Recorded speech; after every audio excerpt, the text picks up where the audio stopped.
This is the Danger Close podcast, Beyond the Books with me, Jack Carr. Welcome to the Danger Close podcast, an Ironclad original presented by Navy Federal Credit Union. My guest today is my friend Andrew Arrabito. Arrabito is a former SEAL and the owner-operator of Half Face Blades.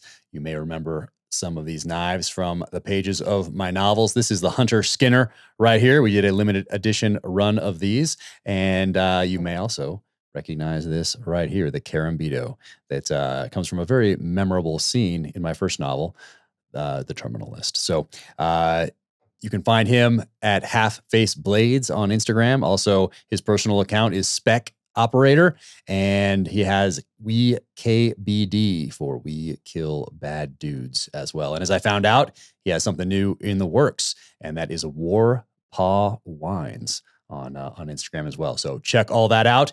And if you enjoyed the conversation, be sure to leave a rating and review wherever you get your podcasts. So now, without further ado, my friend, Andrew Arrabito.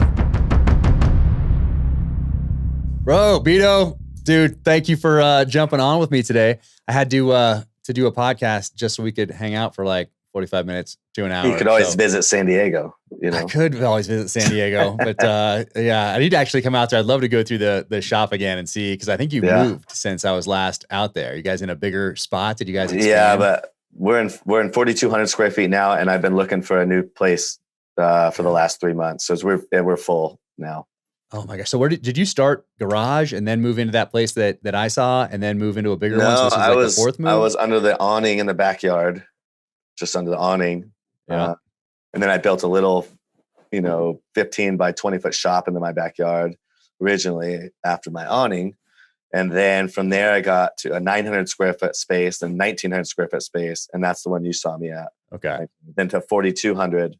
And now we've grown out of this one. So just the real estate market is so hard, commercial real estate here. Nick Norris has been looking for 3 or 4 months. Another group is looking. It's really, we're just going to have to actually go and be like, hey, would you be willing to sell? Really? So, you've been leasing up to this point, and now it's time to go into something maybe a little bigger that you can grow into? Yeah, I'd like to do maybe 8,000 to 10,000 square feet. And then I don't want to rent, at $1.27 a square foot. I'm better off purchasing and I'll pay $1,500, $2,000 less on a mortgage for a commercial mortgage versus renting.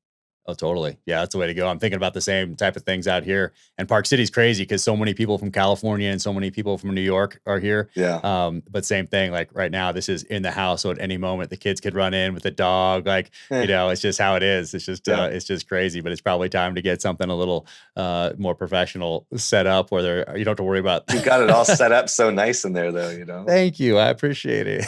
Little movie magic, But dude, so let's go back a little bit for people who don't know who you are and what you do now. But what's growing up Northern California, and were you always into making blades, making weapons, knowing that you're going to go into the military? Where did all this start for you? I had a really, really outdoors family. I grew up in the northern part of Napa Valley, on the east side of Napa Valley, above St. Helena, a little town called Angwin. Really tiny town.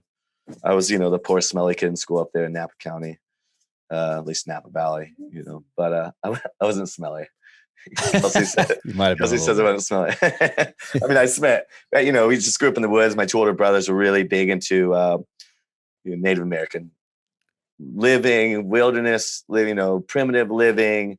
We probably slept outside 3 or 4 months out of the year in our in lean-tos, and we would collect mushrooms, and we learned to make snares and every little thing you can imagine, We had a neighbor named Cleve who had all these chickens, and any animals that would try to eat his chickens, he would shoot, and he'd call us immediately, like, hey, you want to come skin it?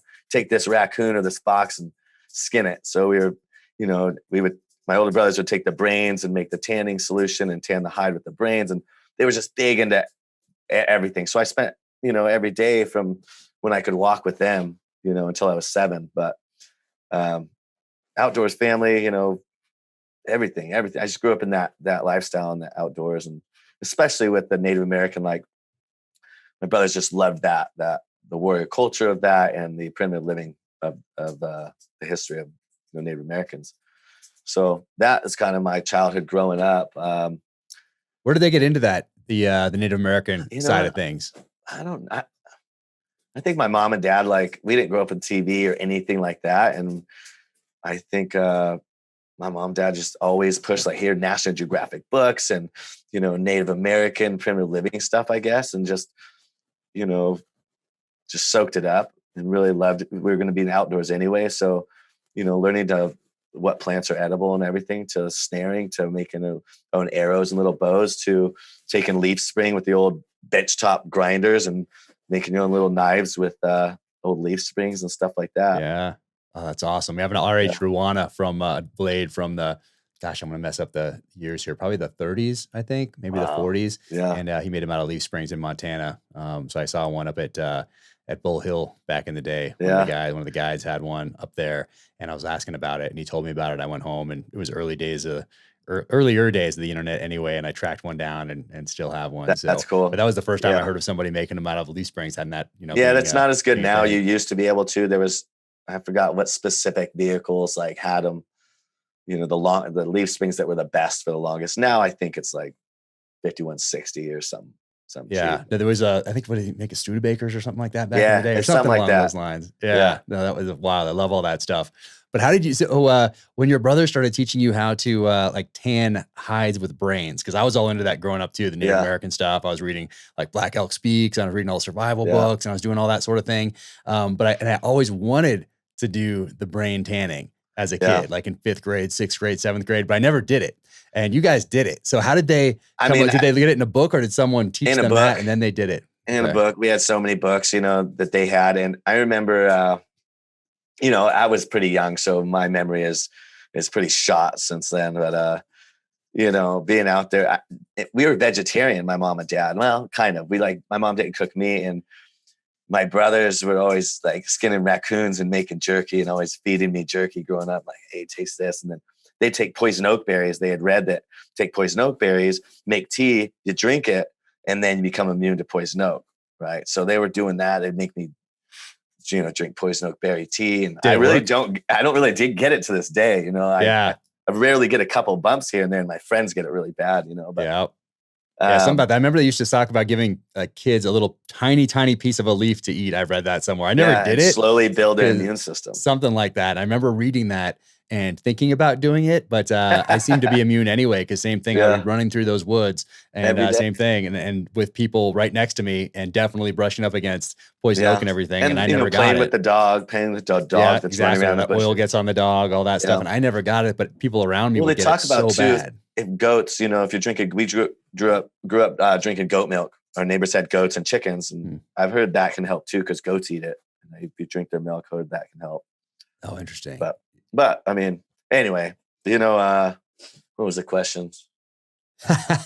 So from there, you're doing all this stuff. You're learning a little bit about making some blades. Tanning. You're tanning some brains. Do you remember the first thing you guys tanned with brains? Did it work? I guess is what I'm asking. Like, did that actually work, or did you just try it and not work very well? So I don't remember if this is the time that we used the brains or not, but Cleve had shot a black bear that was into his stuff, and we ended up getting it, and the guys were tanning it and left it soaking, and all the hair ended up coming off and just ruining the hide. So they were really bummed. I don't remember if that was the time or not. It could have been the time that we ruined it, Yeah. But, there on the hill going up to our small town Angwin, there's a little mountain called Glass Mountain, and it is just obsidian. The entire mountain is obsidian. You pull up on the side of the road, dig around on the ground, and get chunks, huge chunks of obsidian. So we grew up, Tony and Joey were always out there with their, get a big nail and leather and sit there and make all their own arrowheads as well. Okay. And we grew up doing that, and we'd make the big arrowhead, big scrapers, and scrape the hide and get all the sinew off. And dude, that's awesome. Yeah. And were you hunting at this time also, or when did the hunting come in? No, I really didn't hunt. I didn't hunt till I got out with the SEAL teams. Okay. You didn't do it you didn't do the sniper sustainment trips back in the day? Yeah, I missed Bull Hill. I broke my leg. I ended up missing it.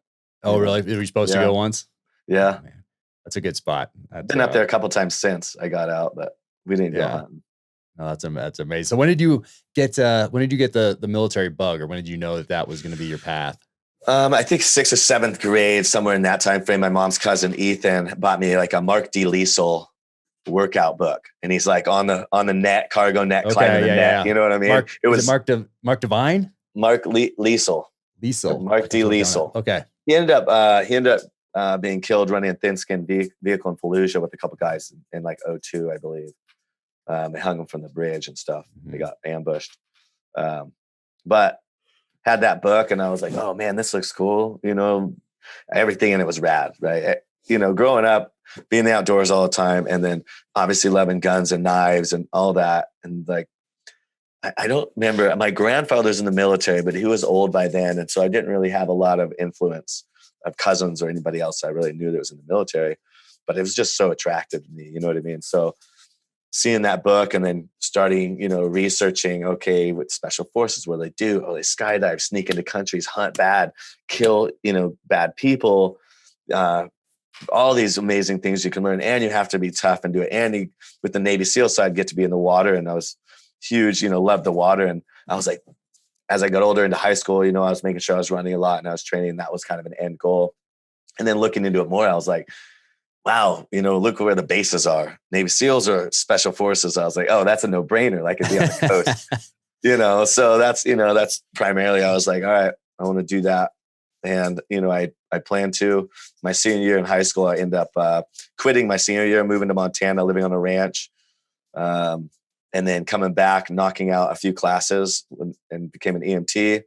And then right when I got my diploma, I already had signed up to go to BUD/S. Oh, nice. So what year was that?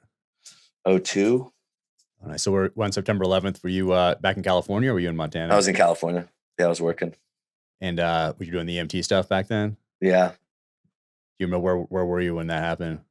I was working both. I'd gone through EMT course. I hadn't started doing any EMT work yet. Just had gotten my certificate, and then I was working for the college up there. I remember. Well, I had a very close buddy. I grew up with. Later on, he joined the SEAL teams a year before me, Derek Benson. So our families were really close friends. I remember, playing red light, green light as a little kid with him, playing in the woods with him. So he had joined 1 year before me because I'd quit my senior year.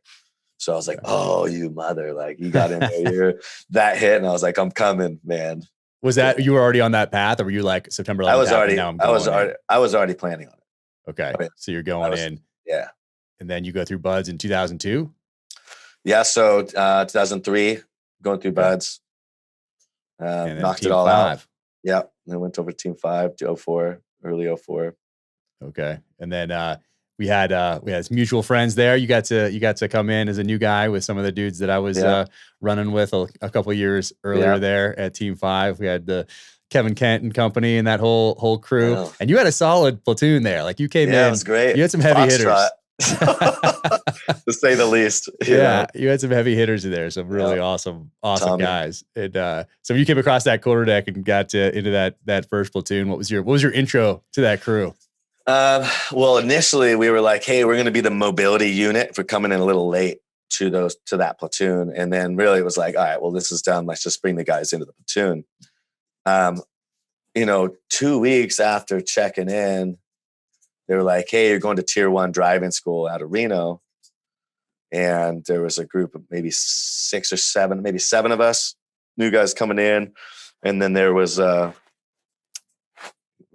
or 5 other old guys had been there.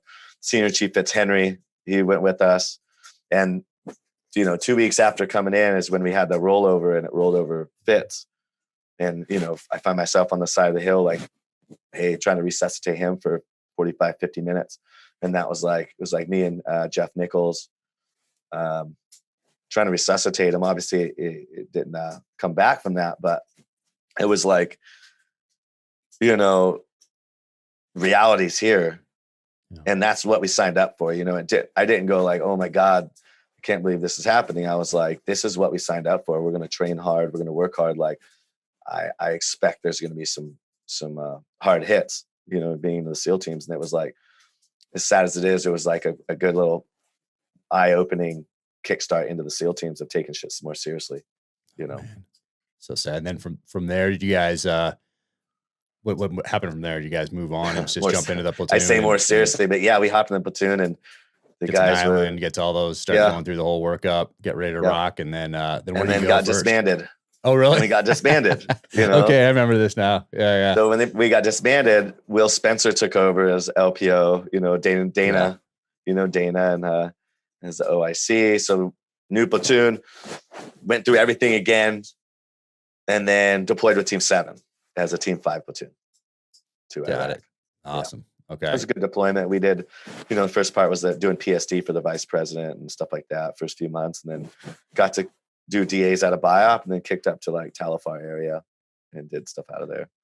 Got it. And what did you think of doing PSD as a new guy? Were you like, you excited to be there, or you like, oh man, this is? I mean, you just hear all the deal. stories about going on missions. You know what I mean? And we'd go on a few in between, but yeah. But it was the first couple of months. I was the lead driver for him, which I really enjoyed driving, and I got to go to, you know, ITI 3 or 4 times, and all these other cool, you know, T's and all these cool driving schools. You know what I mean? And that's pretty sweet. That's like one of the funnest stuff that we do in the teams, I think, is the driving stuff. Yeah. I mean, my favorite you don't trip realize is how much you Kodiak, do. but I love going to Kodiak. I love doing that. But my favorite like just fun type trip is we're driving schools, and I did 2 of them. But some guys got to go to so many driving schools. Yeah, they like O'Neill's. Yeah, that seems to be. Did you go to O'Neill Racing? I didn't get out there. Man, I didn't get out there either, and I totally want to go. And I need to get out there. I still want to go because it's rally racing, and but with like a military security, executive protection, and then Bondurant, that sort of Bondurant. And there's so many great schools out there, probably more now. But O'Neill Racing always had that allure because rally racers are they have to be some of the best drivers in the world because you're driving on so many different roads, so much different terrain you're navigating at such crazy speeds. So I always wanted to go out there and do that course. So I will get out there to maybe for some book research. You don't realize, you know, you go to all these amazing schools, right, in the SEAL teams, and like they're like, oh, career development, you come up with a school, lead climbing schools, you know, it's insane. I have like free running school, stuff like parkour school and all sorts of stuff. And you know, you get out and you're like, oh man, that'd be a fun school to go to. And you go look at the price tag and you're like, oh my God. Like, wow. When you have to pay for these things yourself, you're like blown away. You know what I mean? And it makes you so appreciative the insane amount of certificates you go through when you're looking through your stuff and how much experience your SEAL teams has given you. You know? Oh yeah, no, that taxpayer funded training is legit. It pays off. We use it. You know? It's good stuff. But yeah, that's a fun one. O'Neill Racing, I'm going to get out there for sure at some point for some book research. I think. Bring the family. You know, I'm gonna bring the family out there too because it's just such a blast. Cool. Such a great time. But so then you get back and you do you get to jump in another platoon. Yeah, did another platoon, Southeast Asia, you know, Guam, and then Philippines and Indonesia. Oh, nice. Did you go to an outstation in PI? Did you go to the Southern Island chain?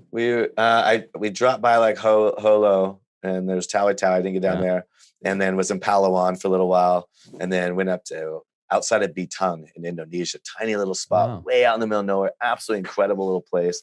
Teaching some people up there, and you know, diving in the ocean every day. We stayed at a little dive resort in the middle of nowhere, eating fresh fish and teaching some locals. You know, it's pretty amazing. Oh, nice. Once again, taxpayer funded. You want to go back? Do you want to take that flight today? That's pretty pricey. Yeah. I can, you know, it's cool is since I've gotten out, I've, you know, hopped on Google Earth, and it's such an amazing thing, and gone back and looked at the places I was around the world, either deployed, whether it's Talifar and finding the little castle in the middle of the city, finding where I was doing sniper ops, you know, like trying to find buildings where I was at overseas, and even zooming in and finding that little tiny dive resort in the middle of nowhere. And then you just zoom out and you realize like your travels have been great. You know what I mean? And you can find these cool places. I mean, you go to Iraq and find, you know, or Afghanistan where I was, and find our little tiny base, and then find the mountain where we did Overwatch, and find the areas where I was shooting at people with guns. And you can find these places, and it's so cool, man. Yeah. Well, I know what I'm doing the rest of the afternoon now. Dude, it'll blow your mind. I have not done that. Usually I'm zooming in on places where I haven't been, especially as an author, you know, trying to like put together like distances and is this going to work? And then going to street view and like trying to piece all that together. But I haven't really gone back to places that I've already been and gone through it again. It's pretty cool, man. Yeah. I guess I'm not getting any writing done the rest of the day. I'm just going to do them research on Google Earth. That's amazing. And then so is the next one Afghanistan? Then is the next? Yeah. So from there, I went over to Team One, checked in with Dan DL, and I guess I can say his name, Dan Luna. I think Checked in with him. Account. Yeah, he's good. That's always my check. I'm like, do they have a public Instagram account? Yeah, I always start saying names, and I'm like, okay, no, yes, okay, right. He's public. Checked with him to go to Afghanistan, and that was one of the greatest platoons I've ever had. The best platoon I've had, man. Good people, good leadership. With Dan, and got to go to Afghanistan. Got to go to Indian country. Is that were you doing a lot of the sniper stuff out there? Or where were all the pictures? Dude, everything, man. A lot of it was, went into Kandahar, did ops out of there, and then small contingent of group of us went up to like Anaconda and was just doing raids up there and finding medium value targets and bomb builders and just going to the areas that were fully Taliban controlled and picking fights and disrupting, and then working with the local people as well.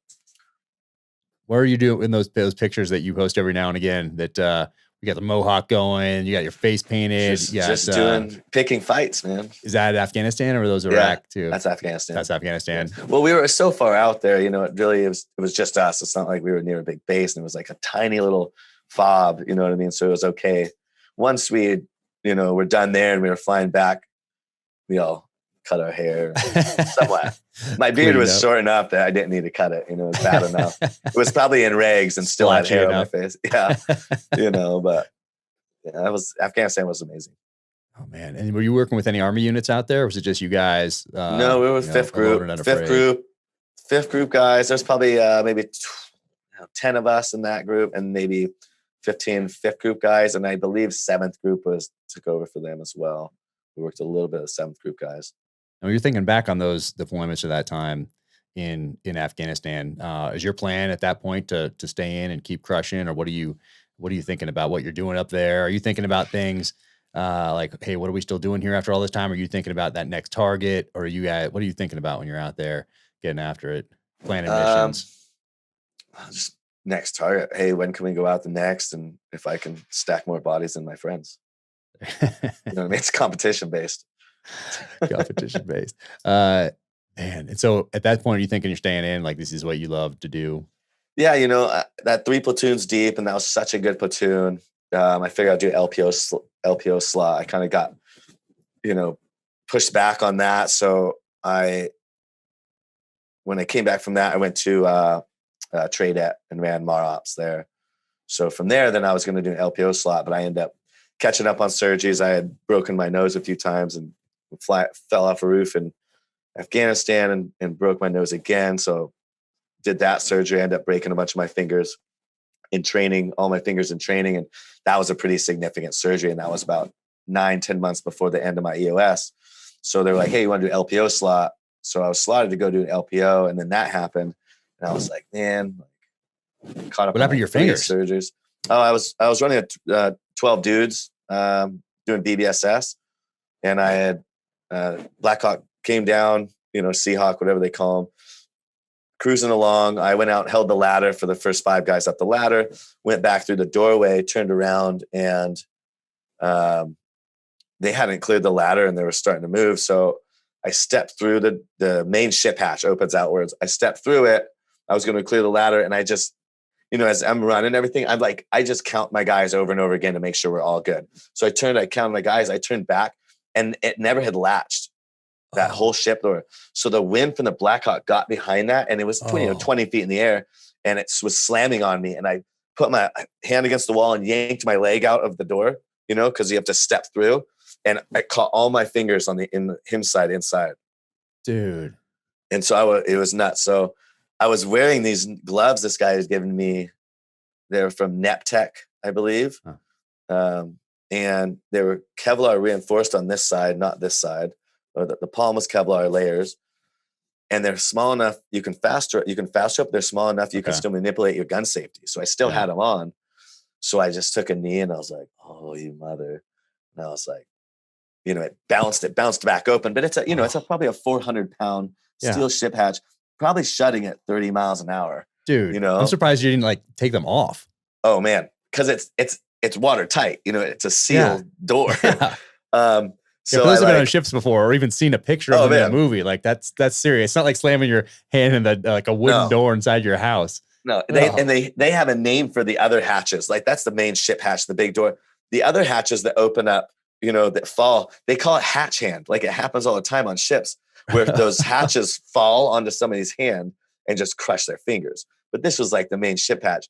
So I took the glove off, and the back side was, every finger was broken, cut, and the meat ripped down. And then on the front side, it was all split. The pressure had split it, but it didn't cut my tendons on this side. So I still had flexion. Dude. So it was just a miserable surgery. And it was like, metal in all different directions in my fingers. And I lost, tendons on the backside, couldn't do tendon grafts. So I can't straighten them. So I just, I have an ugly hand here, but I got all my strength back and all my flexion. Yeah. And then, is there metal still in there? Is there something reinforced in there? Took it all out. Dang, dude. And so that was miserable. Yeah, that doesn't sound good. And so from there, you're so is that what you decide to move on, or what? That happened like January, February, March-ish. My EOS was November, and I was just like doing therapy. During that time, I had so much time off.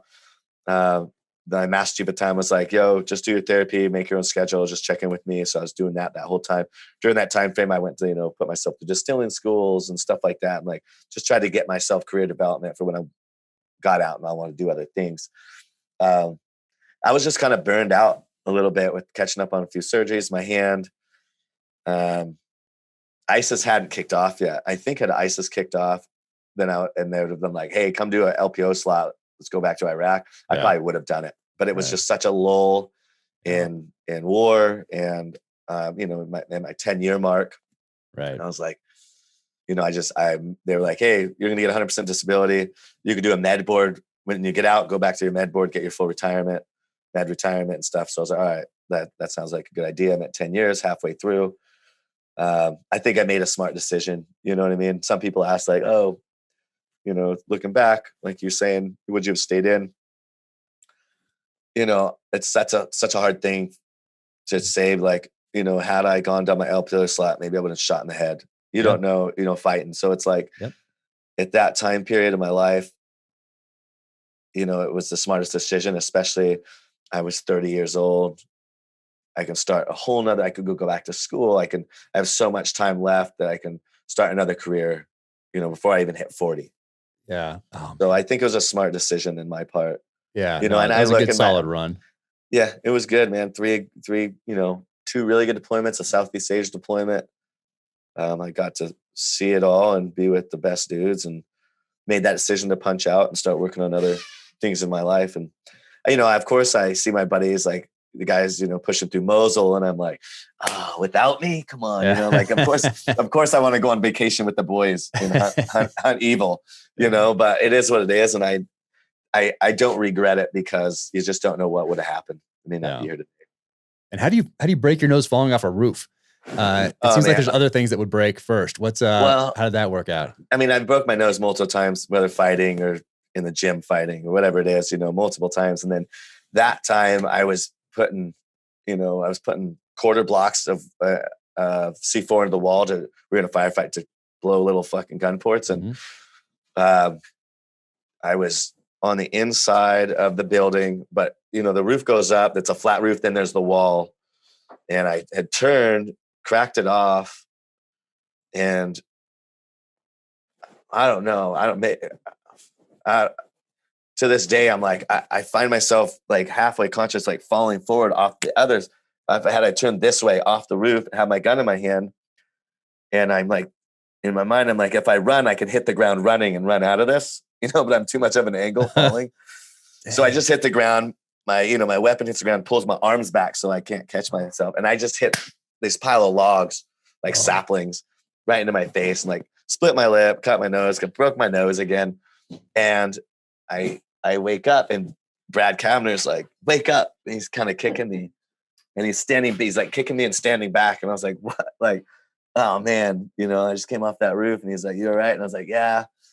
And I was like, he won't come close to me, and I can't figure out why. And I was like, oh, my back, dude, I think I've like been shot or something. And I'm like, I reached back, and my gear and my shirt had slid up, and you've seen the bees in the walls there in Afghanistan are so big, huge bees. They look like bumblebees. They all just had swarmed me and attacked me after getting blown off that roof, and just stung my whole lower back. So no one wanted to come wake me up. I was just knocked out there for a minute. It was funny, man. I was like, oh, I'm fine. It's just, bee sting. So, dude. And so do you stay out there then? Are you are you out doing the multi-day type we're in the thing? middle of it. We're getting shot at. It was good, man. It's a broken nose. What do you do? I'd like split my lip. I pushed my 2 front teeth back a little bit. Dang, dude. And when I came back and like tried to go, I had nose surgery. Then I tried to go get like Invisalign or something like that. They're like, no, that's cosmetic. I was like, oh, cool. I don't even know what that is, but oh man, cosmetic. Like Invisalign is like the clear ones to help straighten your teeth, Okay. And I was like, I had my nose surgery to fix that, and I asked to get to fix my teeth from getting knocked back, and they were like, oh, that's just for looks. Wouldn't pay for. So I paid out of pocket, to get that done. But it's so weird that they do something, because mine they from boxing the front teeth died. And so they turned they were turning over years. I mean, we're talking about from like high school onward. And they died. And so the nerves going to them died. And so they were turning like this total like blackish gray, my 2 front teeth. And just eventually I think they maybe were like, that really needs fixing, because they did it. Even that sounds cosmetic though, so I don't know why they'd say they did that when they became an officer. Yeah, when you're enlisted, they don't care. Yeah, that's true. You're going to be an officer? Let's get those pearly whites back. That's true. It was after I was an officer at TM2. They're like, we need to fix you right now. Yeah. So they put in two new ones in here. They be coming. Thank you. Yeah, it's important stuff right there. Yeah. But man, so you guys stay in the fight. You do that one. Yeah. You stay there for that deployment. What else? Like, what were you using? What rifle were you on at the time? I think I was running that Scar Heavy that I ended up just absolutely hating. The first gen of those was just so bad. I was going to ask you about that. I've seen pictures of you with it. Man, it was deadly accurate. They gave you like a longer barrel and a short barrel, 16 to 18 inch barrel. I just ran the 16 inch barrel. Absolutely accurate, 700-800 yards. It's amazing. Yeah. But if you didn't have the buttstock against your shoulder, it wouldn't cycle another round. It'd come back and pick up a round and didn't have enough to drive it in, the chamber. If you had it against your shoulder, you were okay. You know what I mean? So it wasn't even a gas issue. They ended up, I think, making the bolt lighter and doing some shit like that and actually fixing it down the road. But I remember, our little base up there got attacked 6, 7, 8 times.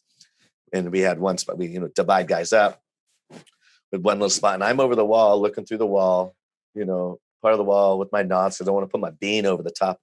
We're taking rounds, and I'm shooting at another compound, a small building, a couple hundred yards away. Look, with my laser shooting through the window, and it was just like, boom, jack another round, shoot, jack another round. And I just ended up throwing it on the inside compound, and Brad gave me his. Brad's ran a little better than mine, but after that, we just end up switching over and just running my AR. And then when we did Sniper Overwatch, I'd run that TAC 50. Oh, nice. Which is, it used to be, I used to not like to shoot it until I got to shoot it overseas at things. And I was like, yo, I'm okay to carry the weight. It's a lot of fun. And was it the same one that we'd always had? Is it the put together at Crane, but McMillan stock, Remington 700 action? Man, yeah, that thing's legit. I need to get one. The 300 Win Mag was awesome. And then that TAC 50 was just I think it was like 24 pounds without rounds. Yeah. So that thing was serious. Yeah. But it was rad. And that 300, was it the same one that I used also? Is it the same McMillan stock, showing 700 action, all that? Oh man. Do they use the same one now? Have you kept in touch with people in the sniper cell and that sort of thing? Or because as I was getting out, I thought I saw, like right as I was getting out, I thought I was seeing like some Accuracy International stuff. There's both. I know they had some Accuracy Internationals. They look more like high tech, the stocks. Yeah. Cool. Guys really love their McMillan. And then I know, some of the guys, they have that 300 PRC. I know they mess with the 338. That 300 PRC is amazing. I got one of them. Did you get one? Yeah, well, Christensen Arms is building me one. Oh, nice. Yeah. I need to get one of those too. That's legit. I need to get one of those. That's what a sweet round that is. Man, yeah, awesome. And so were you guys the first to deploy with a SCAR, or some of the first? I think we were. I think maybe we're the second platoon too, something like that. Did they give it to you for a Nyland workup, or did they just hand it to you as you're going out the door type thing? I'm pretty sure we got them right before we went out the door. Wow. So not even running them through Nyland first. And then we hit up the guys out east, and they were like, "Yo, those suck." And they're like, "Wow, that's what we got." I think people's experience with people's first experience with the scar is what they carry with them. Like with anything else in life, you have a bad experience with it, especially something like that your life is depending on, and your buddies to your right and left are depending on, and you have a bad experience, done. Never touching 100%. It again type thing. No joke. Like in a firefight, one round at a time, I was able to shoot. Luckily, I'm on a, not an exposed position, and it's not like, right around the corner. I'm behind a wall and I get to shoot over a wall, but I'm like, bro, yeah. I tell you, the worst possible timing, it really makes you upset. Oh yeah. Yeah. I've never seen a guy into my hands deploying. Like I already know the backstory, and there's some stuff why we got it and other people said it's bad in our own group and our own SEAL teams, like this isn't good. We tested it, and then hey, someone got Bito, try this out, buddy. Little deal. Interesting. Oh, I see. Yeah. There was a little bit of a interesting. We will talk about that offline sometime. Get some more backstory on that. I'll fictionalize it and weave it into a novel. The way guys go and they get, when they're in charge of the new gear or guns, and they get something from a company to say, yeah, they're good. Interesting. Oh man. And did everybody on that, pretty much everybody in your platoon or troop discard those at some point throughout deployment and go back to M4s? I believe so. Yeah. I remember hearing those stories. But that's wild. They were accurate, very accurate. You could shoot to distance. I had like a 5.5 by 15 by 22 or something on there. Night Force, but man, that's legit. Yeah. I remember a firefight in Baghdad in 2006 where it was just insanity. I remember seeing a guy just put the M4 up over the top of the wall just like that, and just get after it. But it worked. the whole point shoot, absolutely. But I mean, you're trying to find every opportunity to keep yourself safe and fire it back. No one's popping up. Two dudes aren't popping up over the wall with their head. You know what I mean? Like that's just ridiculous. I'd rather sit and take fire over that wall and figure out another way, blow those holes in the wall than to put your beam. That's the greatest target in the world for them. Yeah, that was Death Blossom time too. When you're working with the indigenous forces and stuff that happens, it hits that we call it the Death Blossom just goes out, shoot out. It's awesome to see. It's crazy to see. Oh man, that's so wild. And then so that deployment was that kind of the most memorable part of that deployment was getting blown off the roof and taking the going. I mean, it was such a good deployment, man. We had taking RPGs 20 feet behind our 47s coming into target. We did some ops like 11,000 feet in the snow. That was really cool. It was just good, man. It was cool. Oh man. Half that reason is who you're with. Like if you have a good deployment and you're with crappy people, it's probably not a good deployment. Yeah. Unless even if there's a bunch of missions, but you're with crappy operators, you're not having fun. Yeah. Oh man, and that's why we're there. Do that job, and you're out there doing it right there. That's it was a good time. What and throughout this whole time, are you crafting any blades for people, or when does that come into play? It wasn't, man. I when I got out, I was doing a little brewery distillery stuff, and what's distillery school like, by the way? You're still in? You got a few months left, and you're going to a school. Yeah, I went to a couple weeks school here, a couple weeks school there, just learning how distilling, and I read everything about it and how to do it, which was really cool. It interested me to do a distillery afterwards. Okay. So when I got out, I partnered with another team guy, did a brewery and distillery, and then ended up finding out team guys aren't all trustworthy, and a lot of them are dishonest cowards. And that guy went away, and I stepped away from that venture. During that time frame, I was working on movie stuff, working on Transformers, and worked with Michael Bay on a lot of his stuff. Yeah. What was your first one? And you're still not doing the knives yet. You're still getting ready to go out, and you're jumping in. Yeah. Your first one is Transformers? No. I think the first thing I did voiceover work for Transformers 3. Oh, no way. And that's when I met Michael. And then from then there's all the other team guys working on the other ones. You know what I mean? So is that how you got into it? Because team guys were already working on those other ones, and then they needed some voiceover work, and they said, hey, call this guy. Yeah. And then, Harry Humphreys was the old old school frogman Yep. in Vietnam, and he had been up there in the industry, and especially working for Michael, and so he was pulling guys into the industry. So that was my intro, and then I did Transformers 4 with Michael, Turtles, Transformers 5, and then I wanted really to learn more of the stunt side of it, and I'd met a guy, Garrett Warren, who's a stunt director, first unit director up there in LA, absolutely incredible man, and got to know him really well, and he pulled me in to do Turtles as well as on Transformers 5. I did more stunts than anything else. Okay. I didn't do the big high level ones. I'm not a stunt man. I did little ones. Okay. And then did 13 Hours with Michael, Benghazi movie, which was great. It was an honor to work on that. Crazy enough too, working on that is, I stunt doubled the main actor who played Ty, and Ty was my class proctor and gave me my trident, pinned me first. Amazing. It's really interesting. Crazy world. You know what I mean? Small world.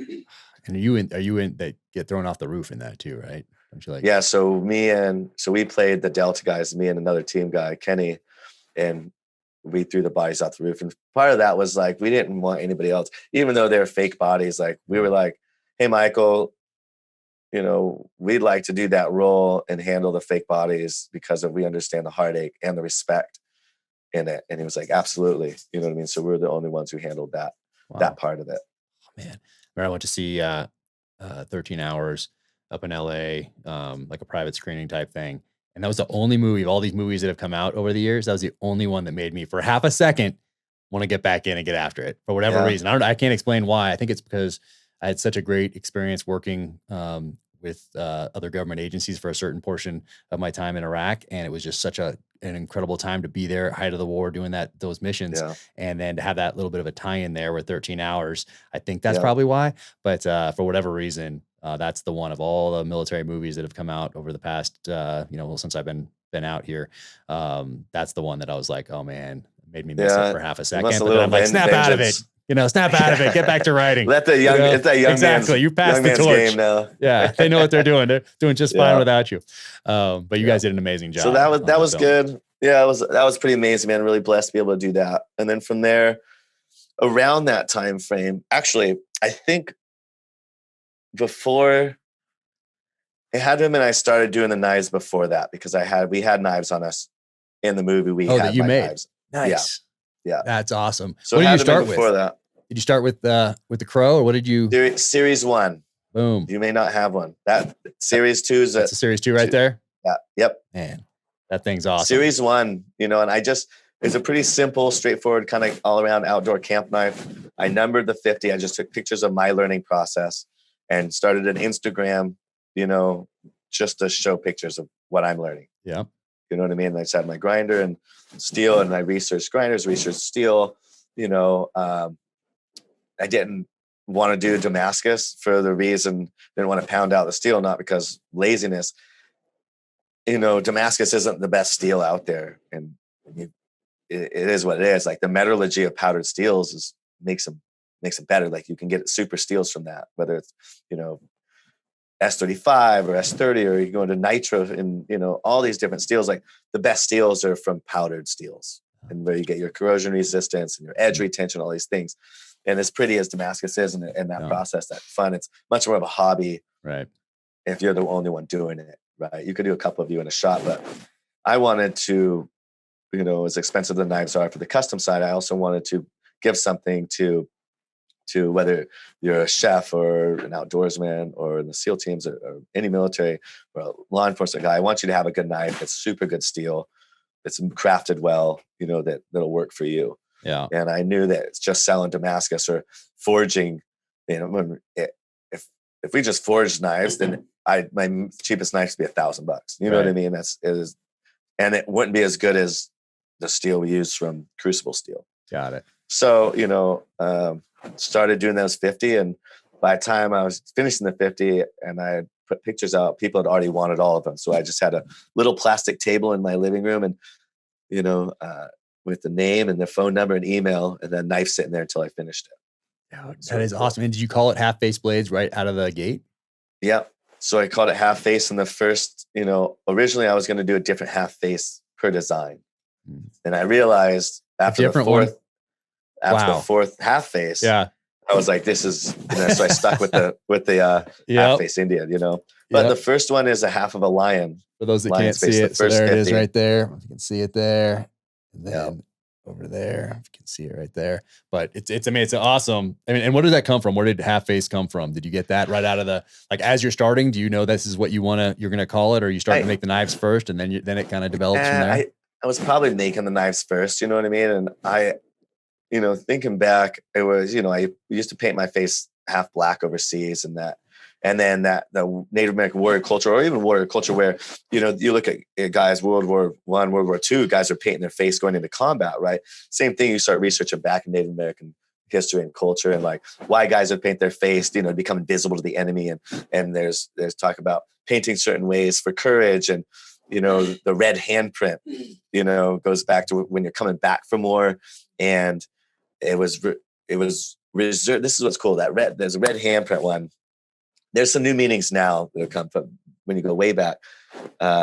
It showed your success in hand combat overseas. You know what I mean? Mm. And then a horse wearing it, a horse with a red handprint was only meant for the horse that was able to bring his rider back from war unharmed or alive. Okay. And there's just really cool. So there's so much cool meanings with that, with how they paint the first, what markings they have on the horses and everything too. So kind of like the half face was, just representing that warrior culture and Native American culture and Western culture. And it was also scary. You know what I mean? We can't shoot every bad guy. At least we can scare him a little bit. So I'd paint my face half black. And I even have drawings or initial half face drawings weren't vertical. They were horizontal. Oh, wow. But it just never looked good putting it on a knife. You know what I mean? Right. And I wanted to use eagle feathers because the eagle feathers represent so much.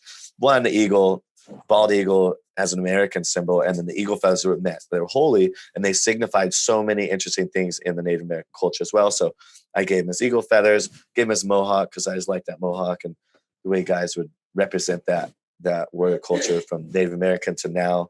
Guys again in World War II, the airborne guys were doing mohawks and painting their face. I've seen the pictures the other day for D-Day. People were posting pictures of that. So just cool stuff. And that's the half face comes from that. It also comes from, when you get to know somebody, you get to know all of them. But when you first meet people and everything, you only know half.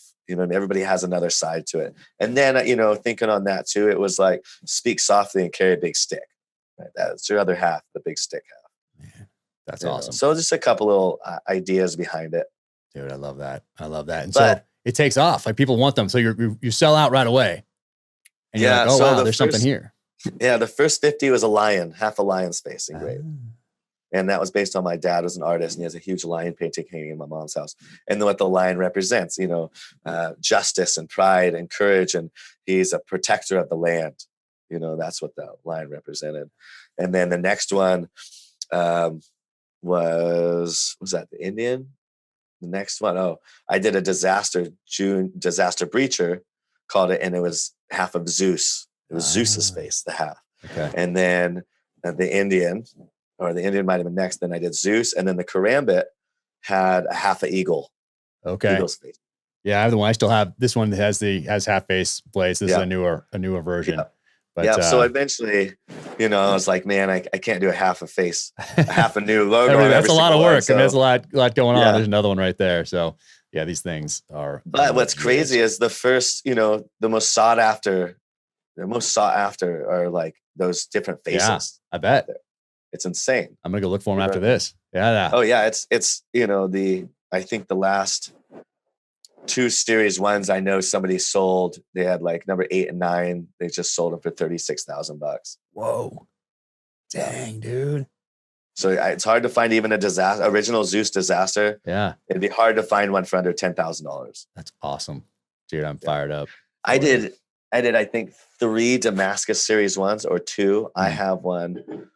I sold one to a guy, Kevin, and it was you probably bought it for $500. Yeah. Back in the day, maybe $450. Yeah. I think he just sold it for $25,000. Nice. How do you sell it, man? Come on.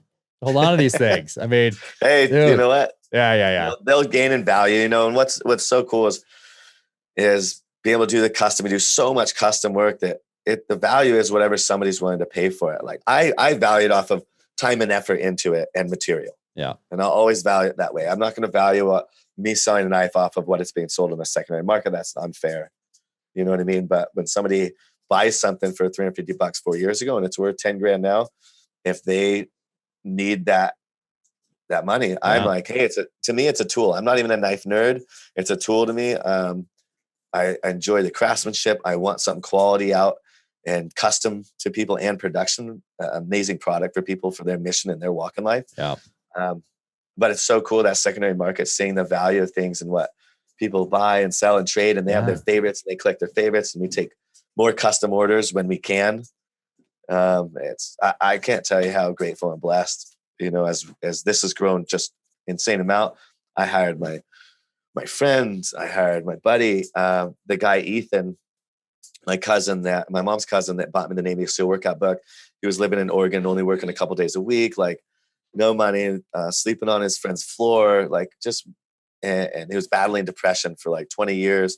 I grew the business enough to move him down in with me to work in my shop, and he ended up eventually I taken his life because he had battled really horrible depression for a really long time. And I battled that with him, which that was a really big hit. Was in my shop working, finally got him working full time, got him a car, and just clinical depression. And I learned a lot about that. And anyway, but that was like one of those accomplishments from that I was able to give back, that I was like, so cool, man, that he got me that Navy SEAL workout book. That was the first significance of like the first door of opening. And then coming out of that and using my experience from growing up, experiencing the SEAL teams, being an end user of knives to start this, and then be able to hire him and bring him back to me and start, life again like that. So I don't know, man, it's been a cool journey and stoked on it. Oh, it's amazing. And so many people were introduced to the SEAL teams through books, through a film, and now today, probably through an Instagram account, through a blade, so podcast. Through a podcast. Yeah. It's a different, changing mediums, but they still have that same result as opening that door, like that book did for you, and your knives really do that for people too. And they're so awesome. I mean, that's why they're in my novels. That's why there's maybe a character in Savage Son, based off someone on this podcast. And that's why I called you, like on this shirt right here. Remember I called you and I'm like, cause I wanted the character to have a shirt on. And I was like, I wanted to make sure I had the significance right of the eagle feathers and all that sort of thing. So that's in there in Savage Son. So hopefully they'll do an Amazon series, get to season 3, and maybe we'll get you back into the film business. Yeah. Are you still doing that? Are you still doing stunts or acting, or what is it? Yeah. So I've been on Avatar 2 and 3 since 2017. That is wild. So I've been working for Garrett Warren and Jim Cameron on that, which that's been so cool, man. Like the technology in that and how they're filming is just so mind blowing. And Jim is such a genius, man. The guy's incredible. Garrett, who's running it too, man. He does the stunts and all second unit. There's so much of the directing of it. That's been rad, working with the actors, making sure their movement is good and stunt doubling some of them, and then doing stunts, making sure setting up the scenes, fast roping, patrolling, verbiage. It's so much the movie's so much military in it. So I'm able to work hand in hand with Jim doing all that. And then he's like, well, if you're going to be here, I want you to play a role. So then I'm a 10 foot tall blue bad guy that looks like me in it. That is so wild, dude. Oh man, I love it. And then some of the other stuff you're working on, it's not just the knives, it's weapons. So like right there, that thing, for people that can't see it. Spike. That's an original Numo. That's awesome. That's pretty I've got sweet. so much cool little things too. It's like we become so busy, and I have, like 2 or 3 more knives I'm trying to get going. And we do those collaborations, which are so rad. But it's like, I need a bigger shop and 5 more guys. So how many people do you have now? 21. Dude, you got so much going on. And when you put something up, I mean, I see it. It's going up and then they're gone. It's gone. And also, and if you don't put it up, if you get distracted by life for like an hour or a day, people let you know. They get mad. They get so upset. And there's they were so upset because of cart sniping, right? It's like the biggest anger. What is that? What's cart sniping? It's when you put something in your cart, but also 500 other people do. It's whoever checks out first. It takes out everyone's carts. You know what I mean? And people get you mad. can't.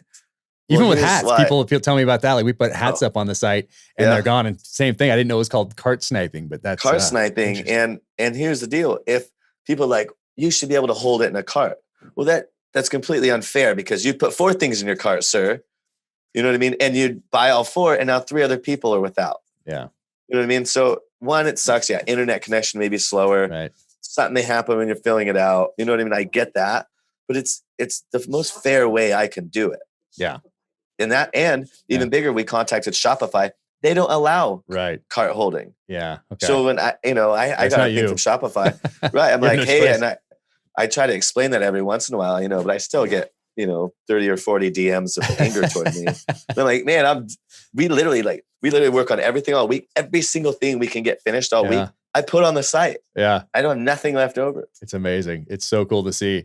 And this one, we did this one. So this one went in second. So we did just a few of these. It's nuts. And we that should have done. So we could have done 500. They would have been gone in 5 minutes. Yeah, we probably should have done 500. Next time, let's do 500. But so this is a sweet one. So we had the bone frog on there. There's no hunting like the hunting of man, which is a quote that I've used in book 3 in Savage Son. You got the half face on there and the hunter skinner. I love that. So this thing is I love this blade. This thing is so cool. Those are I can't imagine what those are going on the second-hand market. Oh, really? I've never even looked. I bet $5 to $10 grand. Wow, easily. That's amazing. It's beautiful. It's like of all the one, everything you do. When people ask me to describe you to them or your blades to them or whatever, the first thing that comes to mind is artist. More so than knife maker, blade maker, weapon maker, anything like that. Like artist is what comes to mind, because these are tools that you can use and use hard, but they're also, works of art, and they're beautiful. This one right here, love that thing. Little Faber and Sykes. There are probably not many of those out. Yeah, there. I need to do more, man. I haven't in a while. Yeah, there's I love those. And then people always ask me about this because I post it all the time with my EDC or whatever. So this one right here. So you're not. This is the Crow folder, right? Yeah. So the Crow folder, disaster folder. I'll do them again. The last ones I've been doing, the last folders were the Spos, the subhuman piece of. Yeah, I saw that. That was pretty sweet. Yeah. Did two runs of that, and then I'm working on the Brad Kavner folder. Oh, nice. As well. And then what I'm doing with another guy, he's a wizard. He's been helping me with all my CNC stuff and programming, and he's still in recon dude. And his buddies in Ohio are working on making the Spos, and we're going to make those again, but single frame. So not 2 sides. So it's all one piece. Okay. So it's really, Benchmade makes one. It's a single piece of titanium. And so it's doable. It just takes really engineering my head, some really expensive CNCs. Yeah. So it's taking a tube of titanium, it cuts it, does all the slots, takes off, and then it grinds in the middle of it, and it grinds out the center. So it's all one piece. Oh, wow. That's awesome. Yeah. And then you cold press the pivot into the blade and into the piece. So the actual pivot turns with the blade. So there's no movement, less parts. It's like incredible. So we've been working on that, and we're hoping the end of the year we'll have the first version of the Spos done. That's a single frame titanium frame. That's awesome. I want one of those for sure. So before someone snipes me, I need to just hit me. Yeah. I got you on that list. Thank you. Thank you. And right there, I don't know if people can see that, like that detail there. It says a feather right there in that clip. So just awesome, man. Love all this stuff. I try at first I was like, man, I'm going to get everything that Beto puts out. And then I'm like, oh, that would be impossible. You couldn't do it. There's so much cool stuff coming out. And I hope I have a tomahawk coming soon from you.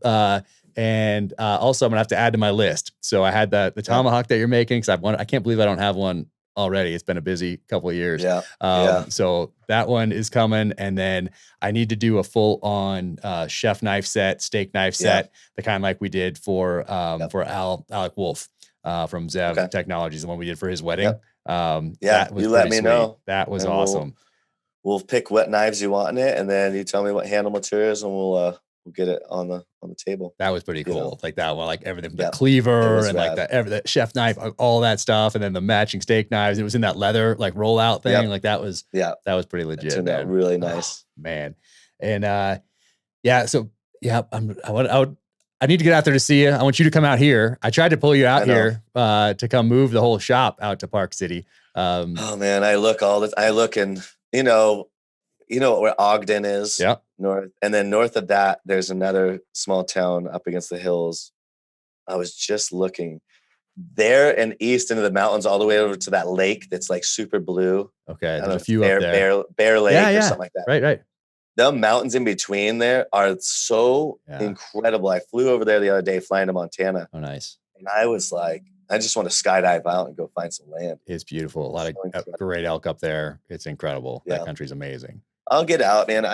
With growth, last year we grew like 70% or so. This year, I'm hoping to grow 30 to 40%.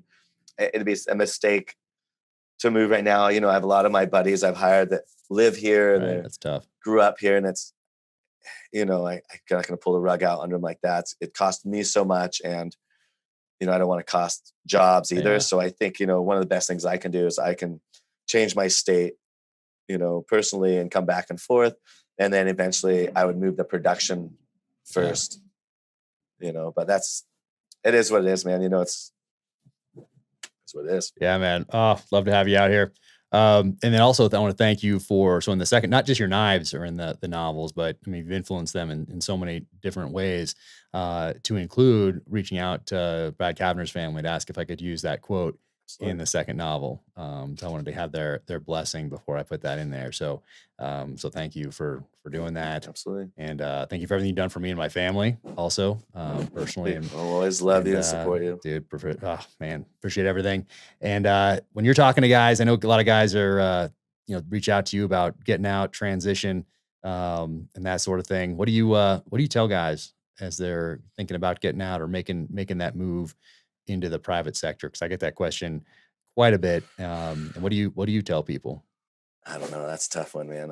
Because you seem to have done it. For you, like from look at the outside looking in, yeah. I see someone who has had a mission and a passion and combined the two, and you did it in your space. And I did that same thing. I have my mission is taking care of my family. My passion is writing. I combine those two things moving forward.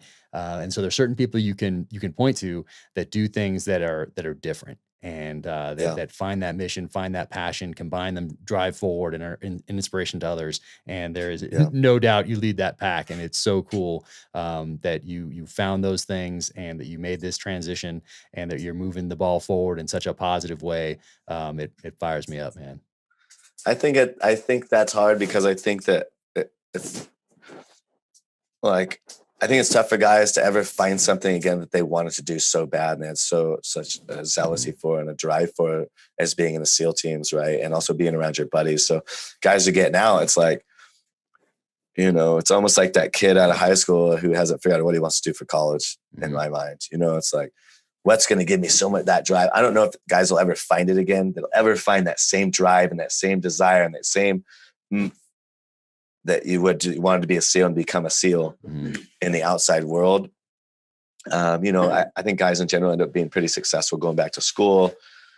I think that civilian life is a whole lot tougher than guys getting out think because they've had such structure, and that if you do this and this and this LPO slot that you can get E7 and that is such a blessing. You don't realize the structure and environment you're in the military. You may not get paid the best is mind-blowingly less stressful. And when guys, when you get out, especially like I'm not married, I don't have kids, like was a blessing on its own where I could work under the awning in my backyard with a grinder and not make any money for a year. You know what I mean? Move some movie stuff and then my disability. But that's a whole lot of pressure when you have a wife and kids too. And it's like, man, I better at least start school to get that BAH. But man, what do I want to take in school? I know guys are really, a lot of guys try to get into the movie industry up there, and that's not the easiest industry to do by all means. To actually be successful at. I think that's a really tough one, man. I want people to find that job or that what they want to do and crush it. I think it takes the same determination, to not get bogged down by civilian life and pressure and the depression and all the crap that we deal with as a civilian, bogged down by that, and just keep driving forward, whatever it is. I'm always willing to help people. Guys have aspirations of, hey, I want to do a clothing company, and it's like, hey, rock and roll, but that you got to think. Here's one of the biggest things. Here's what I would give information to. If it's easy to do, then it's way more people doing it. It's gonna be 10 times harder to be successful at it. Mm-hmm. You know, the Black Rifle guys got in and black coffees. You could hire somebody white label, roast your medium, put it in a bag, give them the label, and they send you the bags to sell. Like that's called easy.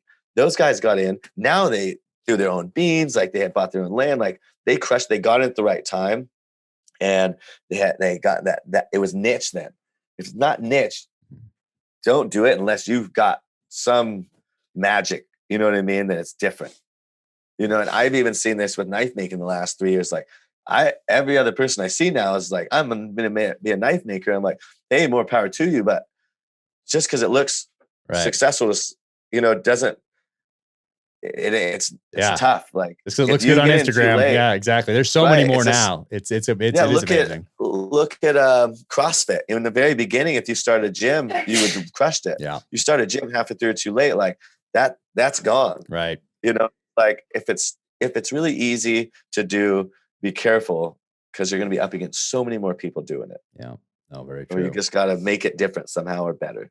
Yep. No, very true. And you've done, good things take time. Yeah. Obviously when you see one of your knives, you know, it's your knife. That's what's so cool about it. You know, like you can identify it just by looking. You're like, I know who made that knife, and that's pretty sweet. But yeah, there's so many more people getting into it. And I try to support, tons of, or as many as I can, veteran owned businesses starting out. I love doing that.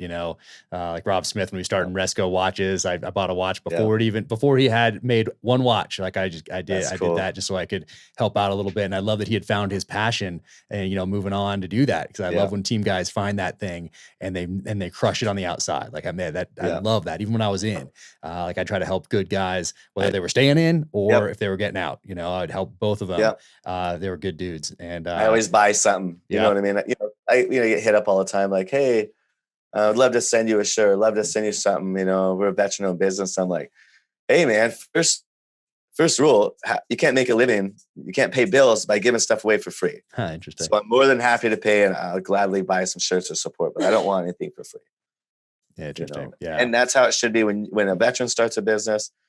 His friends should want to pay. When anybody starts a business, your friends should be the first ones that want to pay full price to get you going and get you off your feet. It's so awesome. I'm so glad you said that, but I'm not thinking back in my head. I'm like, thank goodness I told Beto years ago to charge me full price. I remember I did like 5 years ago or 6 years ago. Yeah. That's cool. We do so much for charities, right? Through Half Face now. And like in the beginning, it was a little hard, it was like, hey, one knife is paying for a steel. And I can really see that now we're able to do so much more and raise so much money, which is cool. But I got really, turned off in the beginning because every other day I'd get it by charities for free knives. And I'm like, dude, I'm 10 years in, 100% disabled veteran, starting my own little veteran business. And every other day, I'd get hit up for free stuff. And I was like, I'd never be able to, like, who cares about the guy who's only done 10 years, who's, you know what I mean? He's trying to start a business. Nobody, you know what I mean? So it got to a point where I was like, I was giving foundations 40% off, and now we've got to the point where we're able to help more. But now I really like to focus on, I'll pick 2 or 3 that I really want to make a big difference in, instead of, I know it sucks. Like it wears on my heart when I'm trying to like, give $100 here, 500 there, and we try to do as much as possible, but I really like taking that I'm able to do more for, and that's. No, you do a ton for everybody, whether it's directly or indirectly, just through, being you. And before we take off, before I let you go make my tomahawk and my new kitchen set, talk about Kill Bad Guys. Is that what's going on with that? Kill Bad Dudes. Kill Bad Dudes. I started that, on the side kind of for fun to give part of it away. So I gave 49% of it away between Kelsey, who's my girlfriend, been with me for a long time, helping run this business. She crushes it. And, 4 other guys that have been here in my shop, 3 of which since close to the beginning, helping me build Half Face, and a couple other team guys. Nice. Gave the rest that all away, and just kind of still something on the side. Guys can help out. We can come together, come up with good little ideas, little fun things. No stress at all. When we get enough stuff together, take pictures, put it on the website, let it go. You know what I mean? So that's kind of grown. It's small. It's kind of fun. with the connections I have with LBT and stuff like that, being able to do collaboration bags and backpacks and little stuff like that. And with Half Face, we're able to do little collaboration knives or spikes. And it's just a little side project. And I wanted that to grow so I could do something for my friends here that also have been a huge part of Half Face that don't have ownership. And I wanted them to have ownership of this, grow it, you know, let's say once you know, maybe it makes a couple $100,000 a year and we're able to, you know, give bonuses to everybody. And it's that extra little bit. Right. So, oh man, that is awesome. And people can find you Spec Operator on Instagram, Half Face Blades Instagram, and Kill Bad Dudes on Instagram. Yep.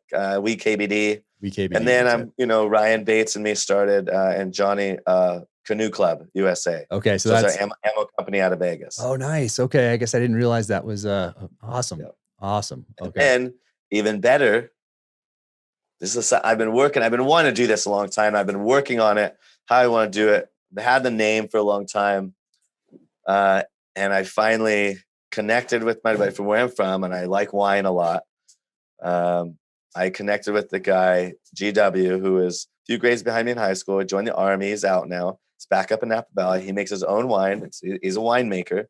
So I've reconnected with him.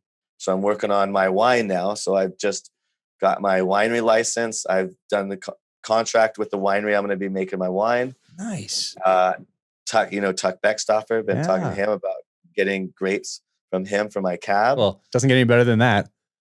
Right. And then I'm getting my Pinot grapes up in Anderson Valley in a little 5-acre vineyard up on this hill. It's like the perfect area. And then I have another white wine. I've just been talking to vineyards to get that. Nice. So I've started the Instagram for that. I'm gonna. What's it called? It's War Paw Wines. War what? Like a War Paw. War Paw Wines. I love it. Yeah, that is awesome. The logo is a red handprint, and it'll be embossed and raised. And beneath it, I have 4 symbols that represent life to me. And it's a little lion, and it's based on my dad's painting. Same thing that represents the protection and justice and courage and all that. And then there's 3 arrows because my dad and my 2 brothers died when I was 7 in an airplane crash in Alaska. And it's 3 arrows, and then a trident.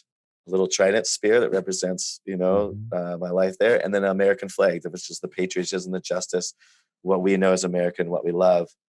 And it's 4 we'll probably do little gold logos on the bottom of the label. And then the big red handprint is the main one. Dude, I love it.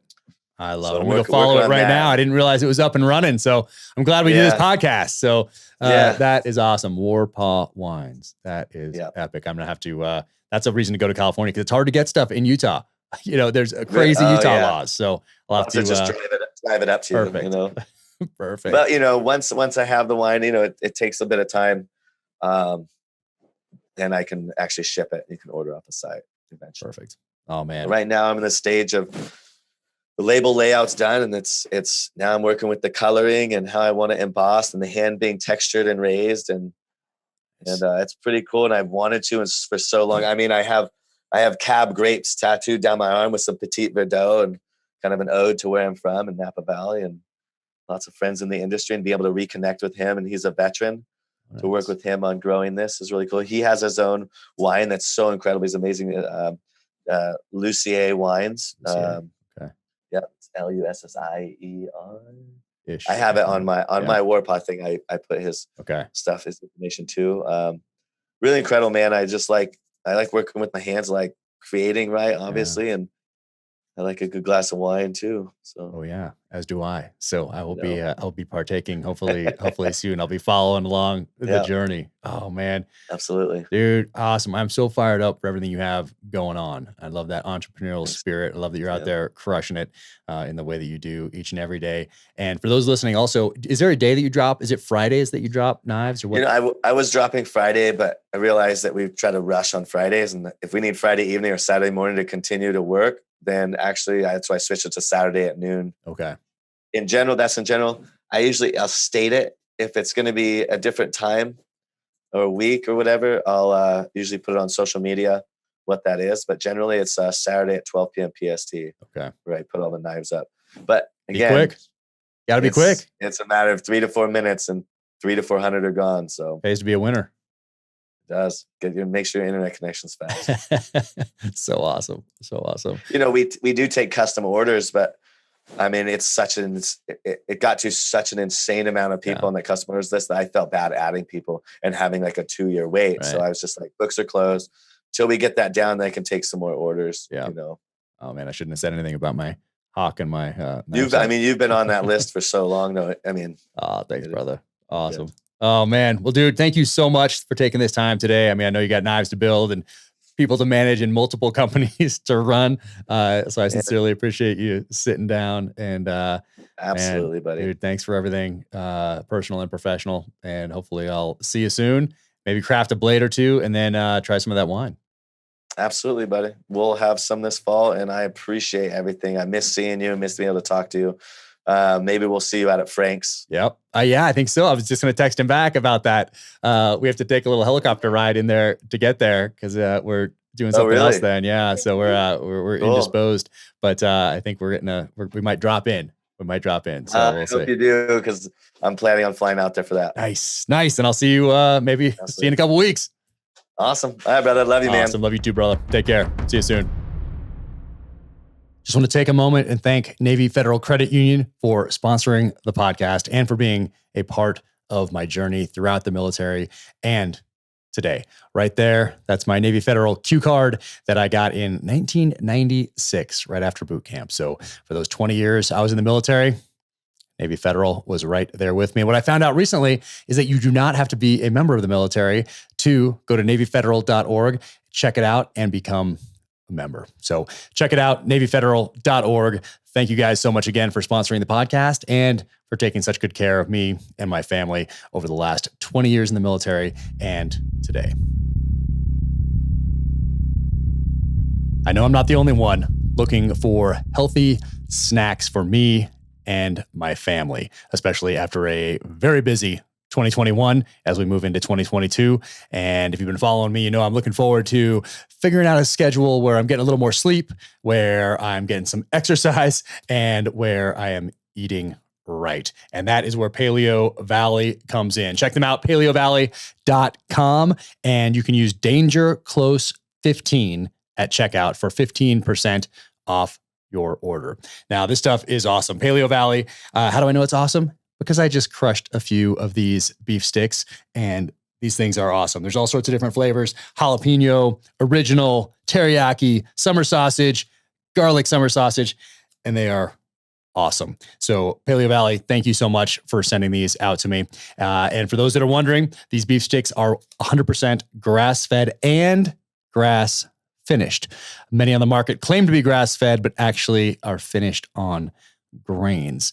And they use beef sourced from small domestic farms in the U.S. This is a family-owned company, very small family-owned company. So they're making sure they do it right, that they are not cutting corners. They're prioritizing health over profit, and just an awesome group of people. What else do they send me here? I have these superfood bars here with grass-fed bone broth proteins, and there's all sorts of flavors here too. Pumpkin spice. How did you guys know? Awesome. Dark chocolate chip. I'm going to crush those. Lemon meringue and apple cinnamon. All sorts of supplements out there. So be sure to go check out paleovalley.com. Enter code DangerClose15 for that 15% off your order. Once again, it's 100% grass-fed beef with higher levels of omega-3 fatty acids, vitamins and minerals, and bioavailable protein. So thank you so much. I am fired up to move into 2022 here, and this will be a part of my journey. And look at this one right here, organic super greens. Oh yeah, I am all over that. So check them out, paleovalley.com, DangerClose15 at checkout for 15% off that order. What am I going to talk about today? Well, because I had Andrew Arrabito on the podcast, I'm going to talk about these blades right here. So this is the Hunter Skinner right here. And this is the one we did a limited edition run of. And I couldn't believe when Vito told me on the podcast how much these are going for on the secondary market. Makes me think we should have made a couple more. But yeah, awesome. There's no hunting like the hunting of man, it says down the spine right there. And love these things. Vito's been a dear friend for a long time. And if you followed me for a while, you know I fancy myself a bit of a knife connoisseur, and I just always have been since my earliest days. I've just always been drawn to the blade. So this is pretty cool. This is the Crow right here. Put a Trident in there for me. And yeah, these things are just amazing. If you don't have one, you definitely need to be checking these out if you're a blade person. And especially Vito's such a good dude. I just love supporting good guys with companies coming out of the military and following that next passion in life. There's a Hunter Skinner here as well. You can't go too far in this house without tripping over a half-face blade. That's just how it is. So once again, Carrabito right there, another Carrabito, because you can't have too many of these, obviously. I think so. And this is the Fairburn Sykes inspired blade right here. Obviously, an important heritage when we're talking about special operations and blades. And of course, right here, the folder. So I get asked about that quite a bit. And yeah, this is a sweet folder. And Andrew said he's going to make some more of these. So Vito, I'm looking forward to the next iteration of this blade right here. So awesome. And gosh, I should have, I could probably go dig up a few more around here, but I'm also looking forward to that hawk. Cannot believe that I do not have a tomahawk from Vito, but that is coming soon. And that's a one-off that I, with some materials that I wanted him to use on that. So super fired up for that. And then at some point here in the future, I'll be getting that full on kitchen set, full on steak knife set from Vito as well. So as you can tell, I'm a fan. Check him out. You can find Andrew Arrabito at Half Face Blades on Instagram and We KBD on Instagram and Spec Operator on Instagram and War Paw Wines on Instagram. And if you like what you heard, be sure to leave a rating and review on Amazon, Spotify. Check it out on YouTube, wherever you get your podcasts. Sincerely appreciate it. Help beat some of those big tech algorithms. So until the next time, take care out there. Be strong. Keep fighting.